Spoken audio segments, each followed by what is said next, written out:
Hi friends, അതെ ഈ സ്ഥലം എവിടെയെന്ന് മനസ്സിലായോ? അതിപ്പോൾ എന്താ അറിയാനുള്ളതല്ലേ, നമ്മുടെ ഇടവൂർ കാവടി നടക്കുന്ന സ്ഥലം, അതായത് ഇടവൂർ അമ്പലം.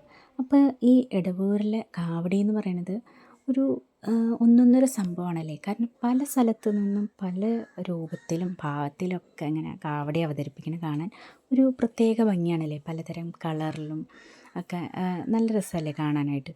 ശരിക്കും പറഞ്ഞാൽ ഈ കാവടിയിൽ അവരിങ്ങനെ തുള്ളണ കാണുമ്പോഴും പിന്നെ ഈ ചെണ്ടമേളത്തിൻ്റെ സൗണ്ടും എല്ലാം കൂടി ആകുമ്പോൾ നമുക്കും ഇങ്ങനെ തുള്ളാൻ തോന്നും. പക്ഷേ എന്തോ ഇങ്ങനെ എല്ലാവരും ഇങ്ങനെ നിൽക്കുമ്പോൾ തുള്ളാൻ ഒരു മടി കൊണ്ട് ഞാൻ പിന്നെ അത് വേണ്ടാന്ന് വെച്ച് ഇങ്ങനെ കണ്ടുകൊണ്ടിരിക്കും കേട്ടോ. അപ്പം നമ്മളെപ്പോലെ തന്നെ ഈ കാവടി കാണാനായിട്ട് എന്തോരം ആൾക്കാരെ പല സ്ഥലത്തുനിന്നും ഇവിടെ ആൾക്കാർ ഈ കാവടി കാണാൻ വേണ്ടിയിട്ട് വരുമല്ലോ. അപ്പോൾ അതുകൊണ്ട് തന്നെ എല്ലാവരും ഇങ്ങനെ നിൽക്കണ കൊണ്ട് ശരിക്കും പറഞ്ഞാൽ കാണാൻ പറ്റുന്നുണ്ടായില്ല. പിന്നെ ആ അമ്പലത്തിൻ്റെ സൈഡിൽ കുറേ പേരൊക്കെ നിൽക്കാൻ കണ്ടപ്പോൾ ഞാനും അതിൻ്റെ മുകളിൽ കയറി നിന്നു കേട്ടോ. അപ്പോൾ അതിൻ്റെ മുകളിൽ കയറി നിന്നപ്പോൾ നല്ല കറക്റ്റായിട്ട് ക്ലിയറായിട്ട് കാണാൻ പറ്റും കേട്ടോ.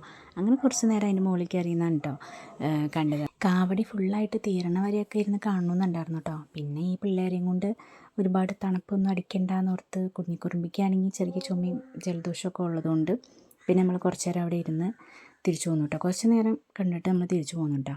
ആ ആനയുടെ പുറത്ത് 3 പെൺപിള്ളേർ ഇങ്ങനെ ഇരിക്കുന്ന കണ്ടിട്ട് എനിക്ക് ചെറുതായിട്ടൊരു പേടി തോന്നിയിട്ടോ. കാരണം ആനപ്പുറത്തല്ലേ ഇരിക്കണേ. അപ്പോൾ അവർ ഭയങ്കര സന്തോഷത്തിലായിരുന്നു, ഭയങ്കര ഹാപ്പി ആയിട്ടായിരുന്നു ഇരുന്നതെന്ന് തോന്നുന്നു. പക്ഷേ എനിക്കത് കണ്ടിട്ട് ചെറുതായിട്ടൊരു പേടിയുണ്ടായിരുന്നു.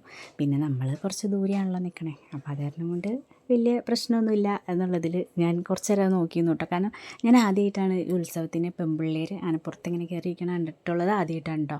അപ്പോൾ അതുകൊണ്ട് തന്നെ എനിക്കത് കുറച്ച് കൗതുകം തോന്നിയിട്ടോ. അപ്പോൾ ഈ കൊല്ലത്തെ കാവടി അങ്ങനെ കഴിഞ്ഞ ദിവസം കഴിഞ്ഞൂലേ. അപ്പോൾ ഇനി നമുക്ക് കാവടി കാണാൻ വേണ്ടിയിട്ട് അടുത്ത കൊല്ലം വരെ കാത്തിരിക്കേണ്ടി വരും. അപ്പോൾ കഴിഞ്ഞ ദിവസം ഇതുപോലെ കാവടി കാണാൻ വേണ്ടി വന്നിട്ടുള്ളവരെല്ലാം കമൻറ്റ് ബോക്സിൽ പറയണം കേട്ടോ. അപ്പോൾ 2 കുറുമ്പികൾ കുറച്ച് നേരം കാവടി കണ്ടുകൊണ്ട് കാവടിയിലൂടെ തുള്ളിയിട്ടോ. അതിനുശേഷം പിന്നെ അവർ മറ്റേ മിഠായി കളിപ്പാട്ടം ആ ഒരു ഭാഗത്തേക്ക്, ചേച്ചി ഞാനവിടെ കളിപ്പാട്ടം കണ്ടു, ഞാനിവിടെ അത് കണ്ടു എന്നുള്ള ഒരു കാര്യങ്ങൾ പറയുമായിരുന്നു കേട്ടോ അവർ. അപ്പോൾ വീഡിയോ ഇഷ്ടപ്പെട്ടാൽ ലൈക്ക് ചെയ്യണം, ഷെയർ ചെയ്യണേ.